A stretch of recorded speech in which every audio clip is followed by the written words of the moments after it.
de vivre ce genre de choses à l'hôpital, c'est pas normal. Et les derniers, c'était un centre de rééducation où j'étais récemment. Alors là, c'est une scène que, de toute façon, celle-là, celle que je vous ai racontée et celle que je vais raconter, c'est des scènes que j'oublierai jamais. Enfin, je veux dire, je vous la raconte, j'ai une image dans la tête, je me souviens de tout, de comment j'étais habillée, de comment les personnes, de l'odeur, de tout, je me souviens de tout. Bonjour et bienvenue dans l'Anomalie, le podcast qui ouvre la discussion sur la maladie et le handicap. Après une petite pause pour les fêtes de fin d'année, je vous propose de commencer 2026 avec le témoignage de Sarah, qui est atteinte d'une neurofibromatose de type 1. Je l'explique en début d'épisode. La neurofibromatose est une maladie qui a des impacts multiples sur la vie de Sarah, parmi lesquels une déformation de sa colonne vertébrale, des troubles cognitifs, de nombreuses opérations et la mise en place d'un suivi médical régulier. Sarah est venue sur l'Anomalie pour parler des situations de harcèlement scolaire et de maltraitance médicale qu'elle a vécues au cours de sa vie. La première partie de la discussion se concentre sur l'environnement scolaire. Sarah a vécu de nombreux épisodes de harcèlement. Si le harcèlement doit faire l'objet d'un suivi attentif de manière générale, j'ai été d'autant plus étonnée que rien ne soit mis en place pour accompagner une élève en situation de handicap. Rappelons-le, les enfants en situation de handicap sont encore plus à même que les autres de vivre des situations de violence. Je précise ici que le récit de ce harcèlement mêle à la fois des aspects validistes et antisémites. Par la suite, Sarah revient sur les violences qu'elle a vécues au niveau médical. Des soins qui sont bâclés, pratiqués sans s'assurer de ne pas lui faire mal.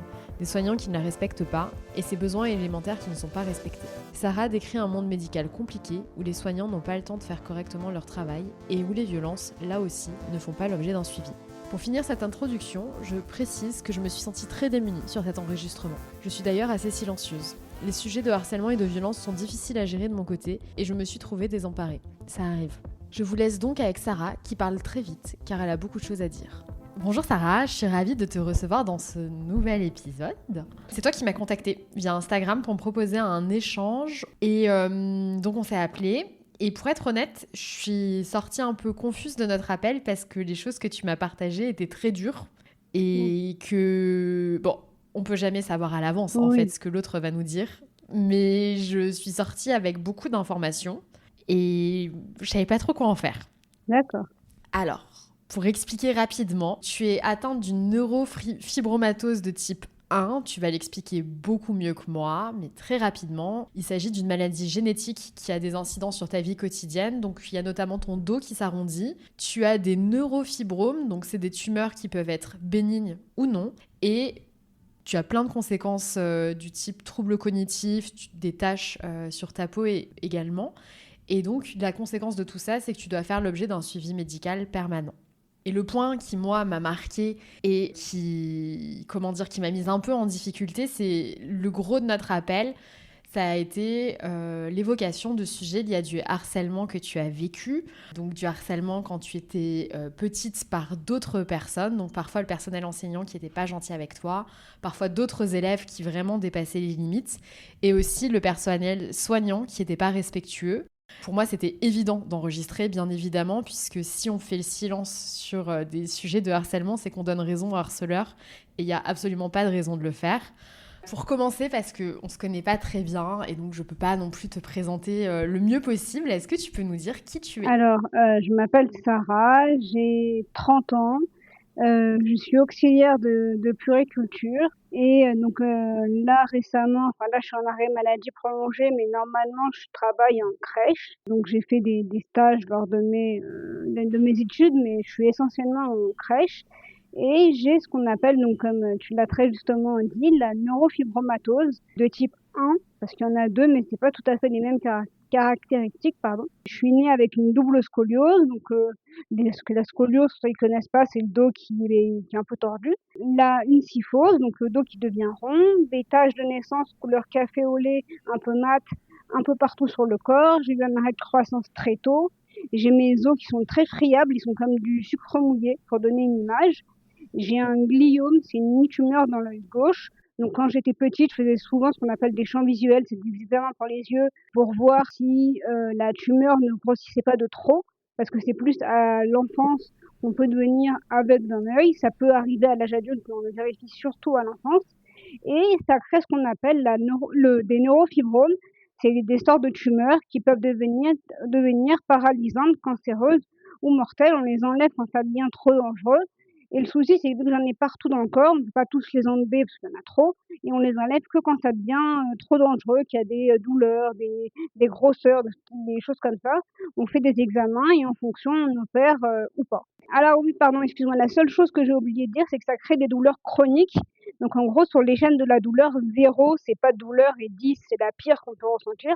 Mais, avec un traitement qui est très lourd, je suis entre 6 et 10 tout le temps, tout le temps, tout le temps. Donc du coup, j'ai dû apprendre à vivre avec la douleur, à m'habituer à la douleur, chose que normalement on devrait pas, mais j'ai pas le choix. Ok. Et donc là, tu as parlé beaucoup de ton état de santé, mais qu'est-ce qu'on doit savoir sur toi? Bah, je suis une, jeune femme, pleine de vie. J'adore, sortir, aller au cinéma, lire.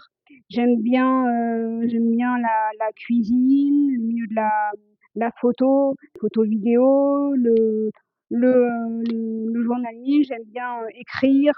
Donc je fais vraiment, à côté de ça, j'aime bien bouger, apprendre de nouvelles choses et tout, donc je déteste rester sans rien faire. Il faut que je fasse, quelque chose. Et oui, et d'ailleurs, tu as écrit 2 livres, si je me trompe Tout pas. à fait, j'ai écrit, 2 livres. J'en ai un premier qui était sorti vers 2021-2022, si je dis pas 2021. C'est plus un roman sur le handicap toujours, mais avec des passages que j'ai vécus, mais que j'ai vraiment romancés. Et le deuxième, qui est donc ça le premier il s'appelle «Ma bataille» et le deuxième il s'appelle «Pas impossible». Pas, donc je l'expliquerai un peu plus tard, mais parce que j'ai réappris à marcher plusieurs fois et parce que c'est pas impossible de réaliser ses rêves et là, c'est vraiment plus sur mon histoire, mon combat où je partage, bah, mes joies, mes peines, mes difficultés, comment je me suis relevée, Ok, trop bien. On va commencer par quand même une approche un petit peu chronologique. Est-ce que déjà tu peux expliquer comment est-ce que on a commencé à s'interroger sur ton état de santé et comment est-ce que le diagnostic de la neurofibromatose a été posé? C'était à l'âge de 6 mois que mes parents, ils ont commencé à se poser des questions parce que j'avais alors là, on ne le voit pas parce que j'ai beaucoup de cheveux, mais sur le crâne, j'avais, une énorme tache de naissance et justement, je commençais à avoir d'autres taches de naissance qui apparaissaient et je ne me développais pas, pardon, comme les, autres enfants. J'ai appris à marcher, très tard, je crois quasiment vers, 2 ans, 2 ans et demi. Le 4 pattes, c'était pareil, enfin vraiment c'était tout, beaucoup plus tard que les autres enfants et donc du coup on a été voir mes parents, enfin et moi, on a été voir un pédiatre qu'on nous avait conseillé et lui c'est là où il a décelé, la maladie et qu'il a posé un nom sur cette maladie parce que ces taches de naissance, c'est vraiment très caractéristique de cette maladie. Ok. Et du coup, ça a eu un impact sur ton enfance? Parce que il me semble que tu as des frères et sœurs, non? Pour le premier, c'était un peu plus difficile, bah, parce que mes parents, l'attention, elle était un peu plus sur moi. Alors ils s'en occupaient, hein, bien évidemment, mais forcément l'attention, elle était un peu plus sur moi, donc je pense que pour lui, c'était un peu plus difficile parce que les 2 autres, ils étaient pas encore, nés, enfin quand j'avais 6 mois et ensuite après à la crèche, de mémoire, ça allait. Je crois qu'à la crèche, mais c'est plus, quand j'ai commencé, la maternelle parce que j'avais un corset. Donc j'ai eu un corset de l'âge de 2 ans à mes 15 ans. Donc au début, c'était toute la journée, je pouvais l'enlever, quelques heures, histoire de respirer un petit peu. Après, c'était que la journée, puis que la nuit et après on l'enlevait progressivement, une demi heure, 1 heure, et cetera. Et en fait, quand j'étais à la en maternelle, bah, j'avais pas le droit d'être bousculée par, les autres enfants parce que j'étais fragile. Donc je restais souvent dans la classe avec d'autres élèves et donc du coup, oui, on m'appelait Robocop, enfin même en primaire, on se moquait un peu de moi parce que, j'étais plus petite que les autres, et j'avais le corset. Bah, ça, c'était encore que je suis un peu plus petite, bon, même aujourd'hui qu'on ne croit pas sur mon âge, c'est pas très grave, mais après quand on s'attaque à ton physique, c'est un peu plus dur, surtout quand tu es enfant. De mémoire, j'essayais de leur répondre, comme on répond, comme des enfants répondent, ça allait plus ou moins. Là, on va dire entre guillemets «la chance» que j'avais, c'est que ma tante, en fait, elle a une école primaire et maternelle et donc du coup, j'étais là-bas. Donc moi, j'ai été la voir pour lui dire. Elle a, donc du coup, la maîtresse et la directrice, donc ma tante, ont réprimandé un peu les élèves en leur expliquant, voilà, ce que j'avais, enfin, grosso modo, hein, pourquoi j'avais, un corset, il fallait pas se moquer et cetera.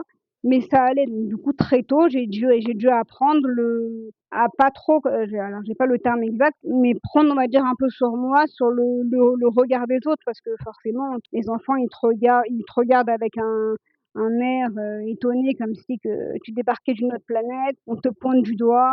C'est pas facile quoi quand tu es jeune, tu te demandes ce qui se passe. Lui on me disait: «Oh tu petite, oh tu grosse, oh tu moche» et c'est des trucs qui restent encore aujourd'hui. Aujourd'hui, j'ai du mal à me regarder dans un miroir. J'arrive pas le matin, je regarde, je reste, 2 secondes, histoire de voir si, pas trop débraillée, que la tenue elle aille bien et cetera, pour me maquiller vite fait. Mais sinon, je peux pas. C'est des choses qui sont restées. Je me trouve alors même que même tout mon entourage, ils me disent que je suis pas grosse, que j'ai maigri, tout ça et tout, mais je peux pas. C'est-à-dire que quand je regarde la télé, je tourne en rond, je fais les 100 pas. Je me dis: «Si j'ai pas fait 10 kilomètres dans la journée, c'est pas bon», donc je tourne pour marcher et pour perdre des calories. Parce que ça c'est des trucs qui sont restés, comme ça, dans la tête. À force de l'entendre, on finit par s'en persuader. Ouais, oui, oui, je vois tout à fait. Quand j'étais ado, je me suis fait harceler sur mon poids Ah ouais? et c'est marrant, moi aussi j'ai maigri et depuis et je me vois toujours avec le corps que j'avais quand j'étais ado. Donc je pense que c'est des choses qui restent, je suis d'accord avec toi. Et est-ce que à l'époque il y avait parce que là on a parlé des enfants qui étaient pas corrects avec toi. Est-ce que malgré tout, tu avais des amitiés, des enfants qui jouaient avec toi, Ouais. qui passaient du temps avec toi et Ah oui, qui oui, t'incluaient? j'avais un petit garçon avec qui, dès la première année de maternelle jusqu'en CM2, on était le petit couple de l'école parce que dans la cour, on était toujours ensemble. Quand j'étais en maternelle, il restait tout le temps avec moi dans la classe parce que vu que je pouvais pas aller en récré, bah, du coup, c'était lui qui restait avec une autre élève.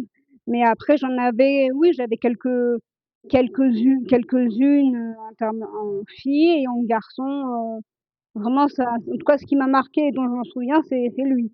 À côté de l'école, c'était quoi ta vie? Est-ce que tu avais beaucoup de soins médicaux qui t'étaient apportés? Donc, tu as mentionné le corset.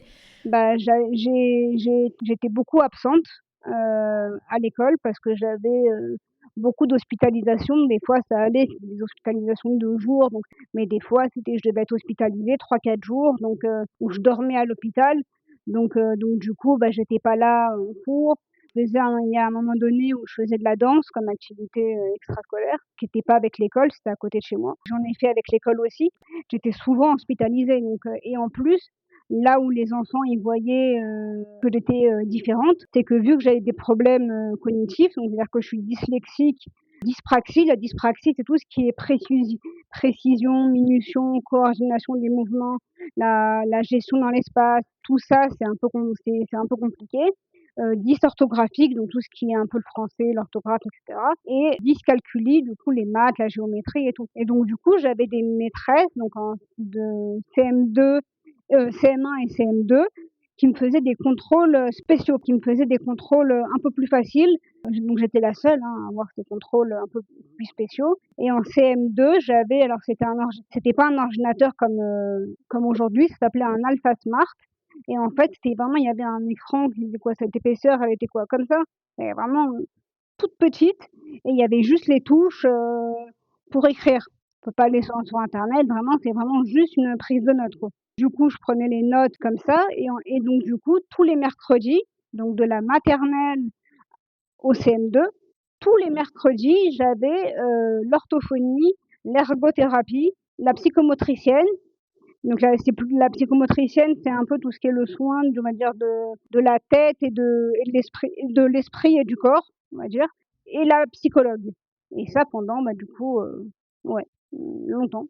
Par rapport à la dyslexie, la dyspraxie, la dyscalculie, ça a eu un impact sur tes études. Est-ce que tu avais une auxiliaire qui t'aidait? Donc, ça s'appelle une AESH, il me semble. Ouais, alors, j'ai pas eu d'AESH ni en primaire, oui, non. En primaire, j'en ai pas eu, j'en avais pas besoin et en fait au collège dans les collèges ça a été un peu particulier, mais en 6e, 5e et 4e, en fait dans l'école où j'étais, le collège où j'étais, il y avait trois sections de chaque, hein, comme dans une grande majorité des collèges et dans chaque section, donc chaque 6e, chaque 5e et cetera, il y avait une classe où il y avait des élèves qui étaient dyslexiques, dyspraxiques et tout. Donc du coup, on était moins dans la classe, les profs, ils prenaient plus de temps avec nous, les contrôles étaient plus Mmh. faciles et j'étais pas la seule à avoir un ordinateur. Là, pour le coup, j'avais un vrai ordinateur, comme tout le monde, pas aussi perfectionné qu'aujourd'hui parce que c'était il y a longtemps, mais j'avais un vrai ordinateur avec un écran normal, un clavier, et cetera. Ça allait, c'était un peu plus facile et j'ai commencé à être, un peu harcelée en 6e, parce qu'il y avait une fille, alors je sais pas ce que je lui avais fait, peut-être ma tête elle lui revenait pas, je sais pas. Mais en tout cas, elle m'a pris en grippe et le problème, son problème, c'était que j'étais de confession juive et elle a pas apprécié. Enfin, tout ce qu'elle pouvait faire pour m'embêter, elle le faisait. Quand des fois on devait changer de classe, qu'on devait passer par la cour, s'il avait plu, elle faisait exprès de me bousculer pour que mes cahiers tombent dans l'eau sale. Elle me poussait dans les escaliers et une fois, on a fait une sortie, scolaire. On avait fait un pique-nique, tout ça et tout pour la pause midi et moi, j'étais avec mon groupe, d'amis, on était 5-6 et elle va chercher mon meilleur ami et elle lui dit: «Viens, j'ai un truc à te dire». Lui, il voulait pas, elle a insisté donc il a été et elle lui dit en gros: «Ouais, faut pas jouer avec Sarah, elle est petite, elle est juive, elle est dangereuse, ces gens-là, ils sont dangereux, faut pas les fréquenter», tout ça et cetera. Lui, il lui répond en gros, enfin qu'il s'en fout, que c'est pas vrai et il revient vers moi et il me dit ce qu'elle lui a dit. Donc je vais la voir, mais gentiment, je lui dis: «Mais pourquoi tu dis ça?» Je lui dis: «Qu'est-ce que je t'ai fait?» Et là, elle me dit, en gros: «Ferme ta gueule, imbécile» et je lui dis: «Bah, entre toi et moi, là, à ce niveau-là, je dis: "Je me demande bien qui c'est l'imbécile"» et elle commence à lever son bras, comme ça. Donc moi, par peur, je cours. Elle me court après et elle me donne un énorme coup de poing dans le dos. Et là, donc du coup, bah, j'avais du matériel dans le dos parce que je m'étais fait opérer pour mon dos. Ils avaient mis du matériel et ça a cassé le matériel. Quelques mois plus tard, j'ai dû me faire réopérer et les profs ne me disaient rien. La directrice, que mes parents voulaient porter plainte et la directrice, elle a dit: «De toute façon, l'école ne vous protégera pas, enfin ne vous soutiendra pas» et vu qu'on ne savait pas si elle avait un problème d'ordre neurologique, enfin psychologique, tout ça et tout, elle a dit: «Bah, on dira qu'elle n'était pas normale au moment des faits et voilà et votre plainte, sera classée sans suite». J'ai dit: «Bah, c'était déjà mes parents, laissez tomber, enfin, ça sert à rien». Mes parents, ils se sont un peu énervés, ils ont dit: «Notre fille qui a dû se faire réopérer et retourner en centre de rééducation», elle dit: «Là, c'était bien vrai». Enfin, je veux dire, elle aussi, elle était pas normale, c'est pas normal qu'elle soit à l'hôpital alors qu'elle a rien demandé. Parce que sa santé allait bien à ce moment-là et ils ont rien fait, enfin, à part l'exclure, à la fin de l'année, ça s'est passé en début d'année. À part l'exclure à la fin de l'année, ils ont rien fait de spécial, enfin. Ouais, et pour expliquer les impacts que ça a eu sur toi, donc en fait, est-ce qu'on peut expliquer ce que c'est que le matériel que tu avais dans ton dos? La première opération que j'ai eue, ils ont mis 2 barres en fer, donc une là, dans le dos, donc pas jusqu'en bas du dos pour me laisser de la mobilité, pour remettre mon dos droit. Parce que j'étais comme la tour de Pise, vraiment j'étais, comme ça, j'étais vraiment penchée et donc du coup, ils avaient mis ça et l'année d'après, ils avaient mis un petit boîtier pour que ce qu'on appelle le liquide céphalo-rachidien, c'est un liquide qui passe entre le cerveau et le bas du dos et la moelle épinière, circule mieux. Et moi, il circulait pas bien parce que mes vertèbres étaient écrasées en gros et donc fallait le mettre. C'est une sonde électromagnétique, c'est un petit boîtier avec un tuyau très fin qui relie la moelle épinière au cerveau et elle a donné le coup de poing pile au niveau du petit boîtier et ça l'a débranché. Donc du coup, évidemment, ça m'a fait super mal, j'ai eu du mal à marcher et tout et moi, j'étais sûre que ça l'avait débranché, les profs me croyaient pas et quelques semaines plus tard, j'ai été à l'hôpital pour un rendez-vous, comme ça et j'ai fait un malaise. Enfin, ils m'ont emmenée faire un examen pour comprendre ce qui se passait et c'est là où où ça a confirmé ce que je disais depuis le départ, que le matériel s'était débranché. Donc j'ai dû me faire opérer et avoir 2 semaines en centre de rééducation. Le temps de rééducation, il a été super long. Enfin, on parle pas. Enfin, déjà, le fait que tu doives te faire opérer parce que quelqu'un t'a mis un coup dans le dos, c'est un impact énorme. Mais tu as dû ensuite aller en centre de rééducation, etc. Donc, ça a eu un impact sur plusieurs semaines, plusieurs mois, sur ta scolarité et sur ta vie d'adolescente. Bah, exactement, donc du coup, on est partis, bah, ça c'est pas grave, mais plus tard en vacances, donc je pouvais pas aller au soleil tout de suite, parce qu'il y avait la Mm. cicatrice. Je pouvais pas me baigner tout de suite. On devait attendre que ça cicatrise bien, donc ça a impacté mes vacances aussi. En soi, j'ai pu partir, mais il y a des choses que j'ai fait en décalé dans mes vacances parce que, tout ça parce que, entre guillemets, «j'avais le malheur» d'être de confession juive. Et ensuite, donc, tu as mentionné ton année de troisième qui a été la pire. C'est ça. Alors pour conclure, quand j'étais, donc et après j'ai fait une partie de la cinquième et une partie de la quatrième, vu que j'avais dû être opérée d'une très, très grosse opération, enfin de Mm. 12 heures, donc où ils ont fait énormément de choses et tout. J'étais en centre de rééducation et il y avait les cours. On avait alors c'était des Mm. classes aménagées, on n'était que 4, c'était pas toute la journée, donc c'était vraiment c'était aménagé en fonction de la pathologie, de ce qu'avait l'enfant et cetera, mais du coup on pouvait même passer le bac, le brevet et cetera, et donc du coup j'ai passé une partie de ma scolarité, dans ce centre, et après je suis arrivée en cours d'année en 4e, donc j'étais un peu en décalage, mais ça allait. Et donc du coup, oui, en troisième, moi je voulais faire une troisième découverte professionnelle, et avec ma mère, on avait vu un collège qui avait l'air très bien. La manière dont la directrice, elle expliquait, on allait créer une mini-entreprise, devoir présenter un petit, je sais plus, un projet avec un objet qu'on aurait fabriqué, le mettre en vente et cetera. Ça donnait vraiment vachement envie. On lui avait dit que je devais même m'absenter pour les fêtes juives, ça la dérangeait pas, que je devais ramener mon plat parce que je mangeais cachère, ça la dérangeait pas, que je m'absente pour l'hôpital, pareil. Je lui dis: «Bon, bah, c'est parfait, enfin, bingo, on a trouvé ce qu'il fallait». Donc du coup, c'était bon. Vers la fin de l'été, moi j'étais chez ma tante, j'avais ma grand-mère, enfin une cousine à moi et mes cousins et mes frères, et ma mère, elle m'appelle et elle me dit, il y a une place dans un collège-lycée, où tu voulais aller, parce que ma cousine, elle était là-bas et je m'entendais très bien avec ma cousine. Il y a une place qui s'est libérée, est-ce que tu veux y aller? Et moi, je sais pas pourquoi, j'avais un mauvais pressentiment. J'ai dit: «Non». J'ai dit: «Je veux pas y aller», j'ai dit: «Je le sens pas». En plus, ce qu'elle a dit pour l'autre collège, ça me tente vraiment. «Non, mais apparemment c'est pareil» et cetera, et moi je voulais pas. Et après il y a tout le monde, enfin toutes les personnes qui étaient là ce jour-là, ils ont insisté: «Mais si, ça va être super», ils ont tellement insisté qu'à la fin, je sais pas pourquoi, j'ai dit: «Oui».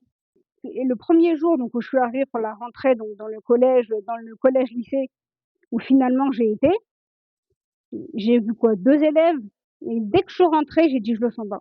J'ai dit: «Je sais pas pourquoi, je sens pas». J'ai eu un mauvais pressentiment et j'ai dit: «Je le sens pas du tout, mais pas du tout». Et enfin, j'avais raison parce que ça a été l'une des pires années scolaires de ma vie, enfin même la pire année scolaire, même pire que celle que je passais à l'hôpital. Donc dès le début, vu que je me mettais devant parce qu'ils étaient tous, grands de taille, bah, du coup je voyais pas, enfin si j'étais derrière, je voyais pas, donc j'étais, devant, j'étais petite, j'avais des lunettes et j'avais un cartable à roulettes parce que vu que j'avais des problèmes de dos, je pouvais pas le porter mon sac. Donc ils en ont forcément déduit que j'étais la chouchoute des profs. C'est pas vrai. Moi dans ma trousse, bah, j'avais plusieurs stylos, tout ça et tout, mais et donc tous les jours: «Ah Sarah, tu as pas un stylo machin?» Je disais: «Non», parce que je savais très bien que j'allais jamais le revoir et qu'ils allaient faire une sarbacane avec. Et les profs, ils insistaient, ils disaient: «Vous tu lui donnes un stylo, tu en as plein, tu donnes». Donc je leur donnais, évidemment 2 secondes après, ils le cassaient en 2, ils faisaient une sarbacane avec et je le revoyais jamais. Et comme ça tous les jours. À la fin, j'ai dit: «Oh», j'ai dit: «Je suis pas Carrefour, enfin stop, j'ai dit: «C'est pas vous qui les payez, laissez-moi tranquille». J'ai dit: «Je veux pas, laissez-moi tranquille». Donc je prenais une plus petite trousse, je laissais le reste dans mon cartable, et sur la table, je sortais que, les stylos, de 4 couleurs, et c'est tout. J'ai dit: «Comme ça au moins on me saoule pas». Et donc là, j'avais pas pris mon ordinateur parce que j'ai dit: «Si en plus j'ai l'ordinateur», je dis: «Alors là, c'est fini, ça va être pire». Soit ils m'envoyaient des boulettes sur la tête, ils me sifflaient, ils me parlaient mal, devant les profs qui faisaient absolument rien. et quand j'étais dans les, couloirs, donc vu qu'on n'avait pas de on avait une micro-cour, qui était découverte, mais on pouvait rester dans les couloirs ou dans les escaliers quand il y avait, la récré et tout, et donc du coup, des fois, moi, je voyais ma cousine qui était dans le même, pas dans la même classe, mais dans le même, lycée, parce que normalement, c'était un lycée professionnel, mais ils avaient juste une section de 3e qui était censée être découverte professionnelle, mais qui a été découverte du harcèlement. Quand j'étais dans les couloirs, toutes les 2 secondes, ils m'appelaient pour, me prendre mes cours et les réponses des devoirs dans mon sac. Je leur demandais s'ils pouvaient descendre mon sac dans les escaliers. Ils prenaient mon sac, ils le balançaient comme ça dans les 3 étages, dans un trou. Ils shootaient dedans, ils me crachaient dessus. Quand j'allais aux toilettes, bah, c'était au tour des filles de m'embêter, de me bloquer la porte, de m'envoyer du papier mouillé, que des trucs comme ça. Une fois, j'avais mis un papier dans la je sais plus qui était resté coincé dans le haut du pantalon. Je me suis assise, le pantalon, il s'est un tout petit peu baissé. Toutes les filles, elles ont dit: «Ah venez voir, on voit le Sarah, tu as du papier dans le cul, enfin». Mais au lieu de me dire gentiment, «Fais attention, tu as oublié», j'en sais rien. Non, c'était de Mmh. m'humilier comme ça en plein cours. Des fois, on avait, il y a un des élèves qui prenait un préservatif, qui le mettait sur son doigt en faisant des gestes, obscènes, en me demandant si je savais ce que c'était. Il faisait exprès parce qu'il me l'a dit de mettre un caleçon, je sais pas, un peu en soie. Il s'asseyait à côté de moi, il baissait un peu son pantalon et pareil, il gémissait, il faisait genre qu'il se frottait sur la chaise, mais devant moi, devant les profs qui toujours ne faisaient strictement rien. Il prenait ma main pour le mettre sur sa cuisse, donc moi j'ai enlevé, je voulais pas. Donc bref, vraiment plein de choses comme ça. Ou alors ce qu'ils faisaient, donc j'avais pas le droit de marcher avec eux dehors sur le trottoir. Fallait pas, ils m'ont dit: «Dégage, on veut pas que tu sois, avec nous», et des fois, il y en avait un, qui faisait des pompes, et donc c'est pas donc c'est j'avais même pas le choix parce qu'il y avait tous les élèves qui me poussaient de la classe pour s'asseoir à son niveau de ses fesses, et dès qu'il baissait, bah, il gémissait, donc comme s'il reproduisait, comme si que j'avais un acte, sexuel avec lui. Enfin plein de choses comme ça devant les surveillants, devant les profs, et quand j'allais les voir, ils me disaient que j'avais pas d'humour et que c'était des broutilles entre amis. Mmh. Et comment tu l'as vécu tout ça, toi? Ah bah, très mal parce que je le disais pas à mes parents. J'avais peur des représailles, parce qu'ils me disaient: «Si tu parles, fais gaffe, ça va être pire», et qu'une fois, en fait, parce que le midi, j'allais souvent à l'infirmerie pour prendre un médicament contre la douleur, et j'en profitais pour m'allonger un peu, donc déjà pour être loin d'eux et pour me reposer. Donc une fois, elle m'a dit: «Je sais qu'il y a un truc qui va pas, je le vois, dis-le-moi». Donc je voulais pas, elle a fini par réussir à me sortir les verdiers, et donc je lui ai dit, j'ai dit: «Mais par contre, s'il vous plaît, ne le dites à personne, je veux pas, j'ai peur des représailles, ne le dites pas, ne le dites pas». Donc elle a été voir l'infirmière, comment elle s'appelle? L'assistante sociale, pardon, et donc l'assistante sociale m'a convoquée dans son bureau. Je lui ai réexpliqué ce qui s'était passé. À l'époque, il y avait des iPod Touch et il était toujours dans ma sacoche, et une fois, la prof, elle m'a appelée pour aller au tableau. J'ai été au tableau, il y a un des élèves, j'aurais soupçonné tous les élèves de la classe, mais pas lui, parce que lui, il ne faisait rien, et il m'a volé. Il me l'a pris, je m'en suis pas rendu compte tout de suite. Je m'en suis rendu compte 1 heure après. Quand j'ai été manger, j'ai vu que je l'avais plus, et donc du coup, ce qu'il avait fait, c'est qu'il avait effacé tout ce qui pouvait montrer que c'était à moi, les photos, les comptes où il y avait mon nom, enfin, et il l'avait donné à son grand frère qui finissait plus tôt. Comme ça, si on le fouille, il disait: «Bah, moi, j'ai rien». Donc finalement, vu que je m'en suis rendu compte, je l'avais dit au surveillant. Le surveillant, il m'avait dit: «Soit tout le monde donne de l'argent pour qu'elle se le rachète, soit vous restez là jusqu'à 21 heures, soit que la personne elle se dénonce», et voilà, donc tout le monde a commencé à s'énerver et tout. «Soit elle vient me le rendre discrètement», et voilà, donc finalement, c'est ce qu'il a fait. Il a fini par y aller discrètement et tout, et le délégué, il a été et il m'a dit: «Est-ce que tu veux», donc il a pris une pochette, plastique, il l'a rentrée à l'intérieur de son caleçon, il l'a frotté contre son sexe. Il me l'a donné, il a dit: «Tu la sens ou je te dis pas, qui c'est?» J'ai dit: «Mais non, tu es malade ou quoi?» Donc il m'a dit: «Ou bien tu me donnes de l'argent». J'ai dit: «Bah non plus, non», j'ai dit: «Je veux pas te donner de l'argent pour ça». Il m'a dit: «Bah en début d'année», il m'a dit: «Quand je te descendais ton sac, tu me le donnais bien». J'ai dit: «J'avais le choix». J'ai dit: «J'avais le VSL qui m'attendait». J'ai dit donc jusqu'à qu'il y ait des grands vraiment qui voyaient les scènes tous les jours, et qui, au bout d'un moment, leur ont parlé, ils les ont engueulés, enfin, ils se sont battus même, et ils m'ont laissé tranquille. Sur ça, en tout cas, et l'assistante sociale, elle a convoqué un des élèves et elle lui a dit: «Oui, Sarah, elle nous a rapporté que». Au lieu de l'emmener autrement et lui dire: «On a vu certaines scènes», non, ils ont carrément été dire que c'est moi qui les avais balancées. Il a fait semblant de s'excuser en disant que c'était pour rigoler, qu'il savait pas que ça me faisait du mal et cetera, et dès qu'on est sortis, il m'a dit: «Tu as parlé, ça va être pire», et après c'est monté crescendo. OK. Oui, oui, bah ouais, effectivement, oui, ça me rappelle des moments de l'adolescence. Et en fait, moi, ce qui m'a marqué dans ce que tu racontais, c'est que, bon, alors, encore une fois, les enfants et les adolescents, je cautionne pas du tout, mais ça peut arriver. Mais le problème, c'est qu'en fait, des personnes d'autorité ont pas du tout réagi. Donc, grosso modo, là, les surveillants et les profs n'ont rien fait. Mais ensuite, toi, tu as vécu des situations de harcèlement également par des soignants. Où, en fait, dans un cadre où on est censé prendre soin de toi et où les gens sont vraiment au courant de ta pathologie, de tes implications, etc., tu as également été victime de harcèlement et de maltraitance. Est-ce que tu te sens à l'aise pour en parler? Oui, oui, bien sûr. Alors, donc j'en ai vécu donc, déjà quand j'étais, dans un hôpital, pédiatrique dans Paris. Ça s'est passé plusieurs fois avec la même personne. Soit elle était, très brusque au moment quand elle m'aidait à faire la toilette du matin. J'avais beau lui dire que je sortais du bloc, que j'avais mal, fallait y aller doucement, et elle me disait: «J'en ai rien à foutre, tu te laisses faire, et moi j'ai pas que ça à foutre, j'ai d'autres patients à faire», donc elle y allait super violemment, donc ça me faisait mal. Je savais très bien que j'avais eu des opérations qui duraient 7, 8 heures et tout, mais non. Une fois, elle m'a même poussée, sur le côté, violemment, et je me suis là, j'ai cogné ma tête contre la barrière.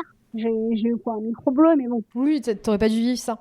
Ah non, non, non. Une autre fois, elle est passée comme ça le matin, donc j'avais pas encore mangé, pris le petit déj, et elle toque et elle me dit juste: «Est-ce que tu as besoin de quelque chose?»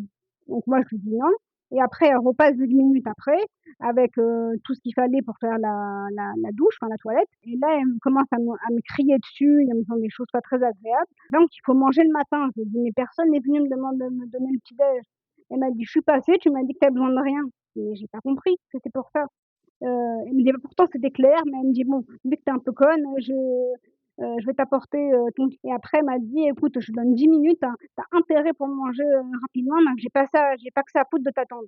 Donc j'ai mangé vite, comme je pouvais. Enfin, de toute façon, ça m'avait un peu coupé l'appétit. Ça s'est passé plusieurs fois quand j'étais dans les hôpitaux pédiatriques. Tu avais même des médecins qui te parlaient pas gentiment, qui étaient vraiment, qui étaient pas agréables, qui étaient un peu brusques, et tu avais beau leur dire, enfin, d'y aller doucement, ils en avaient rien à faire. Et à un moment donné, j'étais en centre de rééducation pour enfants, et là, alors là, ce que je vais raconter, c'est une des scènes que j'ai vues, mais pas vécues, et après je vais dire ce que moi j'ai vécu. Brièvement, j'étais dans un centre. Une fois, j'étais dans ma chambre, et en face de la mienne, il y avait une chambre de 4 avec, 4, des petits garçons qui avaient entre 3 et 5 ans. Et donc du coup, je vais chercher un truc dans ma chambre, et là, j'entends une infirmière qui me dit: «Mais fermez vos gueules, vous me faites chier, votre mère, de toute façon, elle va vous laisser ici, mourir, qui veut des enfants handicapés comme vous? Fermez vos gueules, taisez-vous, taisez-vous», et elle est partie, elle a claqué la porte et elle leur a mis leur doudou en hauteur. J'ai attendu qu'elle parte, et j'ai été voir les enfants, et donc je les ai calmés, j'ai essayé de les rassurer comme je pouvais, mais bon, j'avais 12 ans et eux, ils me connaissaient, bah, on se croisait tout le temps dans les couloirs, et puis je jouais souvent avec eux et tout. Je leur ai donné le doudou, et vu que les parents, ils voyaient que j'étais souvent avec eux, ils me disaient les jours où ils venaient, et tous les soirs, je leur faisais mettre une gommette ou une croix la case du jour, et je leur disais: «Maman, elle vient dans 3 dodos, 2 dodos», et cetera. Et donc du coup, ils savaient que tous les soirs, ils allaient se faire engueuler, mais que juste après, j'allais venir leur raconter une histoire, les calmer et repartir.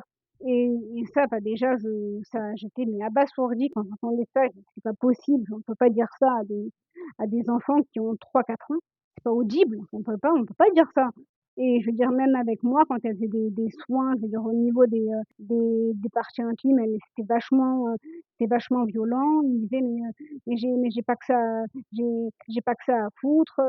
Par exemple, une fois pour une prise de sang, il me tenait tellement fort parce que non, c'était pas une prise de sang, pardon, c'était il devait m'enlever des fils d'une cicatrice et ça faisait vraiment mal et donc je lui ai demandé d'avoir le gaz un peu hilarant parce que ça t'endort un peu, enfin, tu es un peu dans les vapes donc tu sens moins. Au début, elle voulait pas. J'ai fini par chance, par croiser le médecin, je lui ai demandé, elle me l'a donné direct et une des infirmières qui est des aides-soignantes qui était vraiment pas sympa avec personne de toute façon, elle m'a tenue tellement fort et je lui disais pourtant, hein, qu'elle me faisait mal et tout, qu'elle m'avait fait un bleu sur le bras, mais énorme, un énorme bleu évidemment, on m'a jamais cru quand j'ai dit que c'était elle qui l'avait fait. Bah, il y a eu plein de petites scènes comme ça dans les hôpitaux, pédiatriques, hein, enfin j'étais vraiment, chez les enfants, donc j'ai dit: «Si moi j'ai vécu ça» et puis encore quand ça s'est produit, j'étais un peu plus grande, donc je pouvais un petit peu plus me défendre et encore, souvent, enfin étrangement, on perd un peu ses moyens, enfin on s'attend pas trop et on se laisse un peu faire et après j'étais dans un centre de rééducation pour ados et là, il s'est passé 2-3 scènes assez particulières. Ça, c'était un matin, donc j'attendais que l'aide-soignante vienne pour faire ma douche et elle était avec une élève, c'était enfin une élève aide-soignante et donc elle m'a aidée, donc c'est à me mettre sur ce qu'on appelle un brancard, douche et donc du coup, c'est juste un brancard, où on peut prendre la douche dedans. C'est une matière qui prend l'eau. Donc elle m'a aidé l'élève à y aller, doucement. Ah oui et puis là, ce que j'ai oublié de dire, c'est que dans la nuit, j'avais une protection parce que je pouvais pas aller aux toilettes, par moi-même et le bassin, ça me faisait mal. Vu que j'avais été opérée jusqu'en bas du dos, je pouvais pas, enfin j'avais même pas le droit de prendre le bassin et donc du coup, j'avais sonné pour demander si on pouvait changer la protection. Dans la soirée, il faisait son problème et là, dans la nuit, j'ai sonné, je sais pas, il devait être 2:00 et elle me dit: «Non, c'est pas l'heure». Je dis: «Comment ça, c'est pas l'heure?» J'ai dit: «Depuis quand il y a une heure pour aller aux toilettes?» Elle me dit: «Non», elle me dit: «Tu te rendors». J'ai dit: «Mais si je sonne», j'ai dit: «Vous doutez bien que ça me gêne», j'ai dit: «C'est pas agréable». Elle me dit: «Bah non», elle me dit: «Moi j'ai pas le temps, là je suis en train de prendre un café, je non» et elle est partie et j'avais beau ressonner, elle me dit: «Qu'est-ce que je t'ai dit?» Elle me dit: «Mais non, tu vas t'arrêter, ça va mal finir sinon».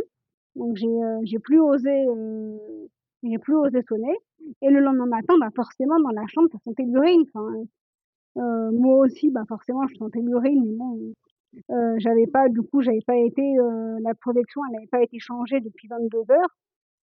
Il y a eu plusieurs, fois j'ai dû faire dedans, enfin c'est comme ça et donc du coup la première phrase que l'aide-soignante elle rentre quand elle me voit, c'est même pas: «Bonjour, ça va?» c'est: «Ah dis donc qu'est-ce que tu pues?» J'ai dit: «Bah dis donc, c'est gentil», je dis: «Bonjour peut-être, non?» et elle me dit: «Ouais, ouais, bonjour, mais dis donc tu pues» et donc du coup je dis: «Bah c'est pas ma faute, hein», je dis: «On n'a pas voulu me changer et cetera». Donc l'élève, elle m'aide à faire la douche et tout et elle me dit: «Bah, j'espère que tu as du, savon parce que dis donc» j'ai dit: «Oui, j'ai compris». J'ai dit: «J'ai compris», j'ai dit: «Je pue». J'ai dit: «Et vous le matin?» j'ai dit: «Vous sentez quand vous allez dans votre douche?» J'ai dit: «Bah, voilà», j'ai dit: «Ça se trouve ça pue aussi». J'ai dit: «Comme tout le monde qui prend une douche», j'ai dit: «C'est comme ça». Du coup, voilà, je fais la douche et elle me dit: «Surtout mets le déo sous les bras, hein, parce que dis donc c'est, de toute façon je répondais même plus. Quoi, ça a duré quoi? Une demi-heure le soin à peu près? En une demi-heure, j'avais le droit à je pue, j'ai une sale gueule, je suis moche, je sais pas m'habiller, je suis anorexique et dépressive. Voilà, j'ai dit: franchement», j'ai dit: «Là, vous m'avez refaite». J'ai dit: «C'est» j'ai dit: «Mais est-ce qu'il y a quelque chose de bien au moins?» J'ai dit: «Parce qu'on sait jamais, hein». Elle me dit: «Bah, vu ton état, tu es là pour un bon bout de temps, hein». Elle me dit: «Prépare-toi, hein, ça va être dur». Franchement, pour remonter le moral des gens, j'ai dit: «Vous êtes top, hein». Et donc j'ai raconté ça après à d'autres, soignants, ils me croyaient pas. J'ai dit: «Mais demandez à l'élève, elle était là». J'ai dit: «Ça fait 4 jours que je suis là», j'ai dit: Ça fait 2 matins que ça se passe comme ça». J'ai dit: «Moi heureusement que je m'en fous et que ça me passe au-dessus». J'ai dit: «Mais il y en a d'autres que ça blesse» et donc du coup dans ce centre plusieurs fois on m'a laissé alors avec des soignants différents, hein, mais on m'a laissé soit dans mes excréments, soit dans plusieurs heures, soit dans mes urines et il y a eu une autre fois en fait où, donc du coup c'était en 2019, j'ai eu une complication après une opération, on sait pas trop ce qui s'est passé et je peux plus uriner normalement. Il y a eu un problème au niveau de ma vessie et en gros, elle peut pas se vider en entier. Je vais aux toilettes parce qu'il y a un peu d'urine qui sort, il y a le trop plein qui sort, mais tout le reste, tout ce qui est dans la vessie ne peut pas sortir. Donc j'ai besoin de faire ce qu'on appelle des sondages. On met une sonde dans le méa urinaire et ça permet de, vider la vessie, entièrement. Ce que je vais raconter, c'était dans les premiers temps. C'était vraiment les premières semaines, les premiers mois où j'apprenais à faire les sondages, toute seule et donc un soir, il y a un infirmier qui vient et avec lui, à chaque fois, j'avais un peu la boule au ventre le soir. Je me disais: «Qui est là?» parce que j'ai dit: «Si c'est lui, soit il est dans son bon jour et ça va, soit il est dans son mauvais jour et alors là, je vais passer une soirée de merde». Et ce soir-là, il était pas dans son bon jour. Et donc du coup, là, normalement, habituellement, il venait vers, 20:50, 21:00. Je sais parce que c'était à peu près quand le programme du soir commençait.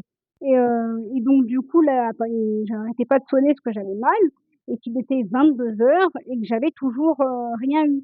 Il vient enfin dans ma chambre et il commence à dépioter les médicaments sur son chariot et là, il y a une aide-soignante qui vient le chercher, qui lui dit: «Viens vite, il y a, une patiente qui est en train de tomber et elle est seule».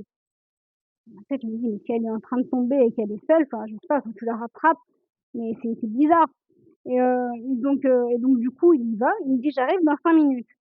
Au bout de 25 minutes, je ressonne. Il me dit: «Mais qu'est-ce que tu as pas compris dans là, maintenant, elle est en train de tomber». Je dis: «Mais si elle est en train de tomber», je dis: «On la laisse pas seule». Je dis: «Je sais pas», j'ai dit: «Votre phrase, c'est pas cohérent ce que vous me racontez». Il me dit: «Oh», il me dit: «Puis j'ai pas que ça à foutre» et il repart. Donc je ressonne, je lui dis: «Est-ce que je peux au moins avoir mes traitements?» Donc il me l'a donné violemment comme ça sur la table et donc j'attendais et normalement, moi, je dois faire les sondages à des heures régulières. C'est des trucs précis, on est censé le faire à des on peut décaler de 10-15 minutes, mais pas de 1 heure et demie, c'est pas bon. Enfin pour le corps, c'est pas bon, ça peut faire des bactéries, des infections urinaires et tout, donc faut vraiment le faire, quand il faut. Je lui dis: «Mais écoutez, j'ai pas fait le sondage, il est tard, j'aimerais bien aussi me reposer et détendre dans mon lit» et là, il prend une sonde, c'est un truc qui est un peu long comme ça en plastique, ça doit faire quoi? Ça fait je dirais peut-être 14 centimètres et une poche en plastique, il me les balance dans la tête. Mais vraiment, il a visé pile ma tête et ça m'a touchée et on va dire entre guillemets «par chance», pile à ce moment-là, j'étais en visio avec, mes parents au téléphone, donc mon père, il était là, il le voit me balancer le truc en pleine tête. Donc il a vu la scène. Il me dit: «Passe-le-moi». J'ai dit: «Non, tu vas t'énerver». J'ai dit: «Après, c'est moi qui suis avec lui et je vais passer une soirée de merde». J'ai dit: «Déjà que là, ça a mal démarré». Il m'a dit: «Tu me le passes». Donc je lui ai tendu le téléphone, il est parti, il a pas voulu le prendre. Donc mon père, il a appelé et l'aide soi le l'infirmier, il était dans ma chambre, il regardait le téléphone, il savait très bien qui appelait, il répondait pas. Il m'a dit: «Tu vois, ça sonne». J'ai dit: «Bah, répondez». Il m'a dit: «Eh non». Il m'a dit: «C'est si je veux». Et il était mort de rire, ça le faisait vraiment rire. On finit par faire le soin. Il le fait de manière super brutale, donc ça déjà que c'est pas très agréable, ça faisait mal. Je lui ai dit: «Vous me faites mal». Il a tellement fait mal que quand il l'a retiré, normalement, il y avait un peu de sang sur la sonde. Je lui ai dit: «Vous voyez pas que?» Il m'a dit: «Oh, bah oui». J'ai dit: «Depuis tout à l'heure, je vous le dis». J'ai dit: «Vous vous rendez compte? C'est pas normal». Il s'excuse même pas et il claque la porte et il s'en va. Donc le lendemain, j'ai dit: «Je veux pas laisser». Habituellement, je disais rien à la cate. Je voulais pas aller voir la cate quand on me laissait, dans mes à chaque fois, c'est mes parents qui y allaient. De moi-même, je sais pas, j'avais peur, je disais rien. J'avais peur des représailles. Je me suis dit: «Si le lendemain, c'est eux qui sont là», j'avais peur qu'ils je sais pas, j'avais peur d'eux donc je disais rien. Et là, la cate, elle dit à mes parents: «C'est impossible». Mon père, il me dit: «Écoutez, j'étais là, en visio, j'ai tout vu». Elle a dit: «Non, on peut pas filmer les patients à son insu». J'ai dit: «J'ai pas fait exprès, j'ai appuyé dessus, j'ai voulu enlever une miette qui était dessus et ça a appuyé dessus pile au bon moment». J'ai dit: «Ah, j'y suis pour rien». Ça peut paraître étrange, mais oui, j'ai dit: «Je l'ai pas». J'ai dit et puis c'est un appel en visio, donc j'ai dit: «C'est» je l'ai plus la vidéo de toute façon. Il y a que mon père qui l'a vue, donc il a rien eu, il s'est jamais excusé. Et elle m'a jamais cru, de toute façon, elle m'a jamais cru et donc une fois, moi, je vais la voir parce que la les aides-soignantes, il y en avait une qui a été la voir, qui lui a dit: «Vraiment, vous devez la recevoir, il s'est passé trop de trucs, c'est pas normal». Donc j'ai été la voir et elle m'a avoué que c'était pas la première fois que ça se passait, qu'il y avait plusieurs, patients qui se plaignaient de lui et d'une autre qui m'avait fait, des sévices aussi et comme par hasard, c'était des ados qui étaient, comme moi, qui étaient pas grande gueule, qui étaient un peu plus introvertis, qui disaient trop rien, qui étaient dans leur coin et qui voulaient pas faire d'histoire. Donc ils choisissaient leur cible. Ils savaient très bien à qui le faire et ne pas le faire. Parce que s'ils l'avaient fait à mon voisin qui était grande gueule, alors là, on l'aurait entendu dans tout le couloir. C'était, enfin, je me disais: «C'est pas normal, j'ai de vivre ce genre de choses à l'hôpital, c'est pas normal» et les derniers, c'était un centre de rééducation où j'étais, récemment. Alors là, c'était une scène que de toute façon, celle-là, celle que je vous ai racontée et celle que je vais raconter, c'est des scènes que j'oublierai jamais. Enfin, je veux dire, je vous la raconte, j'ai une image dans la tête, je me souviens de tout, de comment j'étais habillée, de comment les personnes, de l'odeur, de tout, je me souviens de tout, tout, tout et je réapprenais à marcher. Donc j'ai dû réapprendre vu que c'est des à chaque fois des très grosses opérations au dos, je dois réapprendre à marcher, mais vraiment comme un enfant. Je passe pas par le 4 pattes évidemment, mais et là, ça faisait, 2-3 mois que j'étais, alitée, donc j'étais vraiment allongée, tout le temps et j'étais mise debout que quelques fois dans la journée et là, je revenais de kiné, donc j'étais sur un brancard et j'apprenais à aller au fauteuil petit à petit. Donc au début, c'était 5 minutes, 10 minutes, un quart d'heure et cetera et là, du coup, je vois qu'il y a le fauteuil dans ma chambre et c'était 3-4 aides-soignantes que je ne supportais pas parce qu'elles étaient vraiment très mauvaises avec moi. Vraiment, elles étaient vraiment méchantes et donc du coup, je vois le fauteuil et je leur dis: «Non, je reviens de kiné, j'ai mal, je préfère le faire après». J'ai dit: «Est-ce qu'on peut juste attendre une demi-heure que je me repose un petit peu et on le fait après?» J'ai dit: «C'est pas que je veux pas y aller, c'est que c'est pas maintenant» et là, les 3 elles se regardent, elles rigolent et elles commencent à me prendre les jambes. Je dis: «Mais vous faites quoi là?» et là, elles se sont mis à 5 pour me porter, me mettre de force dans le fauteuil et j'hurlais. J'ai dit: «S'il vous plaît, non, non, non, j'ai mal, je veux pas». J'avais beau hurler, leur dire non 15 fois, ils en avaient rien à foutre. Ils me portaient comme un sac à patates. Ils m'ont posée sur le fauteuil. Donc moi, je sanglotais de douleur. La personne qui m'avait emmenée, c'était une qui aide un peu les kinés à quand des fois les patients ils sont un peu lourds ou à nous aider à aller en kiné si on peut pas y aller tout seul et cetera. Elle m'a regardée, elle m'a dit: «Je suis désolée», elle m'a dit: «Moi j'ai pas la main, je peux rien faire» et elle est partie et là je regarde l'infirmière et je lui dis: «S'il vous plaît». Je lui dis: «S'il vous plaît, remettez-moi dans le lit, on le fait après» et elle s'en va. Elle me regarde d'un air un peu dépité et elle s'en va et il y avait une stagiaire qui était là, elle n'osait même plus bouger. Elle n'osait même plus bouger et je sanglotais de douleur et je leur dis: «S'il vous plaît». Elle m'a dit: «Non, les 10 minutes sont pas passées». J'ai dit: «Quelles 10 minutes?» J'ai dit: «Là, depuis hier, je tente 5 minutes, c'est pas 10». Et là, elle commence à me dire: «Avec ta pseudo maladie là, je crois que tu vas nous avoir» et j'avais beau hurler, je leur dis: «Mais s'il vous plaît!» Je les suppliais, ils en avaient rien à faire, ils étaient morts de rire. Ils parlaient entre eux, ils voyaient que j'avais mal, mais ils en avaient rien à faire. Il me dit: «Mais tu peux pleurer, hein» et à un moment donné, elle a vu qu'elle en avait marre que je pleure, elle a demandé à l'infirmière, elle a dit: «Tu veux pas lui donner un truc là?» et donc du coup l'infirmière a dit: «Mais non, on peut pas faire ça, tout ça et tout». Les 5 minutes finissent par passer, donc ça m'a paru une éternité. Ils me remettent dans le lit et pile à ce moment-là, le médecin il arrive et moi j'arrêtais pas de dire, je disais: «Je vous demande d'appeler le médecin». Évidemment, ils m'ont appelé quand j'étais dans mon lit, donc quand ils étaient en train de me remettre dans le lit, il dit: «Ça voilà, on l'a mis juste 1 minute pour tester» et là je regarde le médecin, je fais un non du doigt mais sans qu'elle le voie et il me dit: «Mais je peux savoir ce qui se passe ici? Il y a une patiente qui a sonné parce qu'on entend des hurlements depuis tout à l'heure». Donc je lui explique brièvement ce qui s'est passé et là il dit: «Ah mais j'épousais pas vu au fauteuil et tout» et là l'aide-soignante qui arrêtait pas de se moquer de moi, elle dit: «Si vous voulez, on peut la remettre au fauteuil, hein».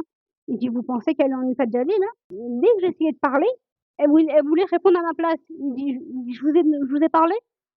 Il a dit: «Déjà sortez de cette chambre», il a dit: «Vous dégagez tous». Il a dit: «Je m'adresse à madame, à moi, enfin à Sarah». Il a dit: «C'est tout».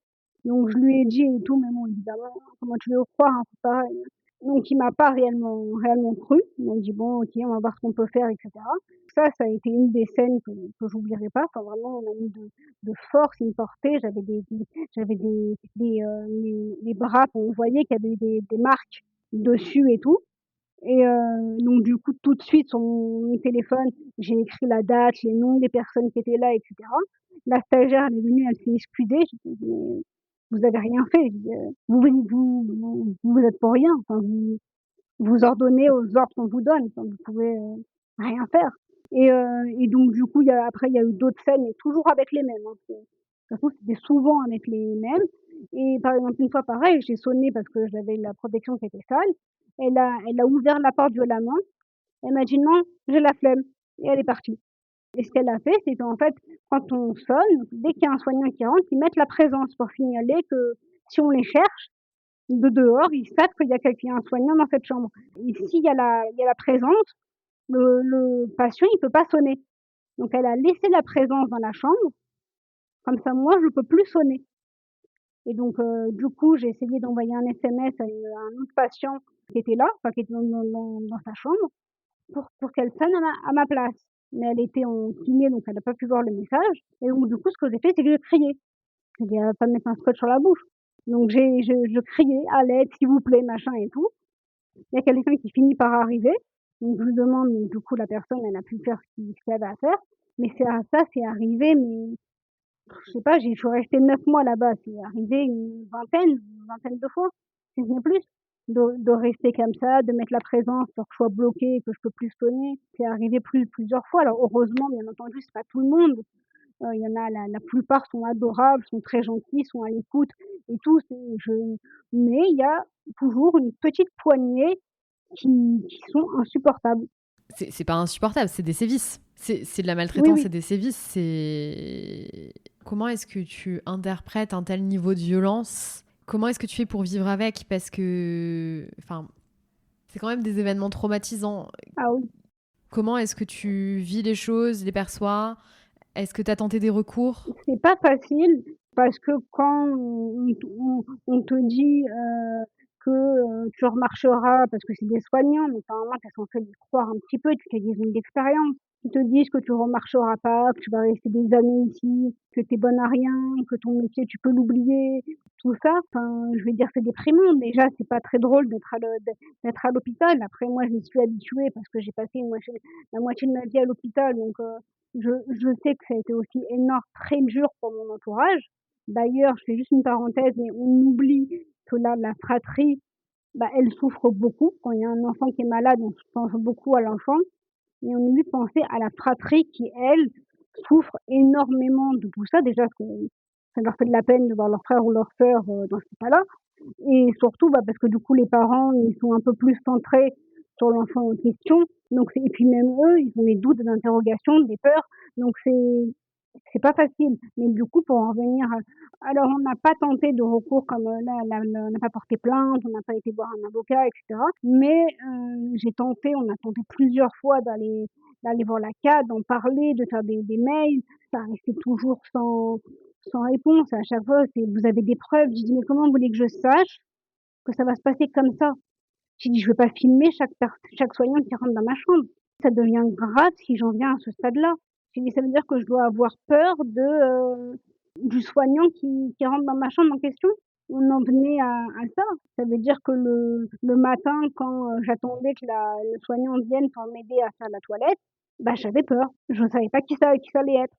Donc des fois je soufflais, je disais: «Ah ouf, ça va». Et des fois, je me disais: «Oh non, c'est pas vrai». Et du coup, non, enfin, je veux dire, c'est pas agréable. Déjà, enfin, il devrait faire un minimum pour que ça se passe bien. Alors, je dis pas de faire copain-copain, mais il y a quand même un monde entre ce qu'ils font, ce que j'ai vécu et d'être copain-copain. Enfin, il y a un juste milieu quand même. Et ça, alors il y a des soignants qui me croyaient, qui me disaient: «Ça m'étonne pas, machin, elle nous a avoué qu'elle venait, uniquement pour l'argent, qu'elle a pas fait ce métier parce que c'est une passion, c'est juste pour manger, qu'elle savait pas quoi faire et elle s'est lancée là-dedans». J'ai dit: «Il faut un diplôme». Je sais pas pourquoi être soignant, on n'embauche pas les gens comme ça. Et il m'a dit: «Pas maintenant», enfin le soignant avec qui je parlais, il me disait: «Mais non, il manque tellement de trucs que, s'ils ont un peu d'expérience, ils l'apprennent et tout. Bah, franchement, je dis: «Ça devient grave parce que c'est les patients qui disent tout ça» et le pire, moi, ça a été avec un médecin, un professeur, c'est un professeur en chirurgien plasticien. Je devais me faire opérer et c'était la première fois pour retirer un neurofibrome et c'est la première fois que c'est le chirurgien qui me suivait à l'époque, ne se sentait pas capable de le faire et donc du coup, il m'a dit: «Allez, vers lui, c'est mon confrère, il est très bien. Si vraiment vous le sentez pas trop avec lui, je peux le faire, mais allez-y quand même». Donc on a été. Déjà le premier rendez-vous, c'est un qui est très connu. Vraiment, il passe souvent à la télé. Il avait fait la greffe totale du visage à une dame, et tout et ce jour-là, c'était le jour où cette fameuse dame était décédée.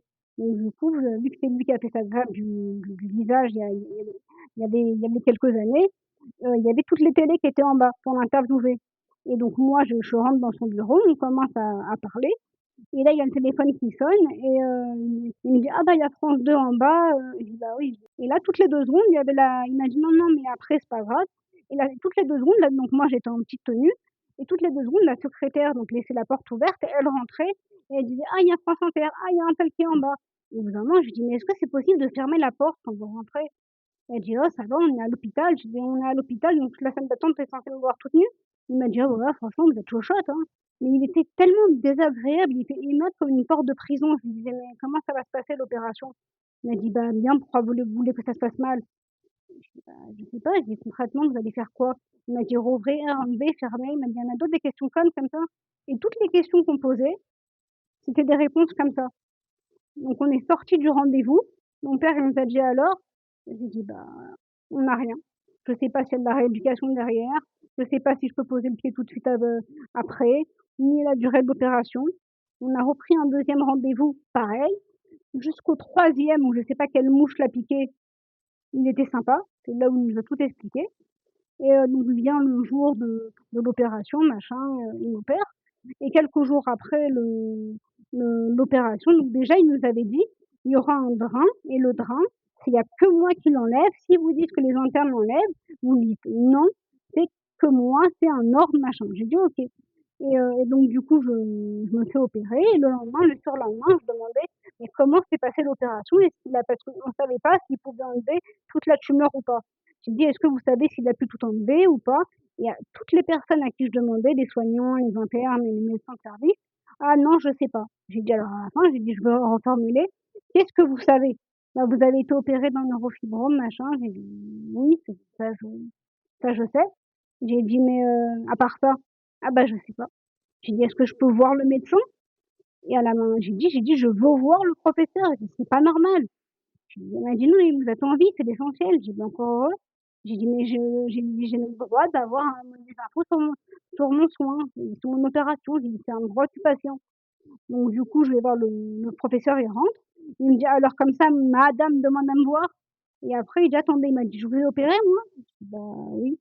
Il me dit: «Votre gueule, elle me dit rien». Je dis: «Bah si, si», j'ai dit: «Normalement, vous m'avez opéré».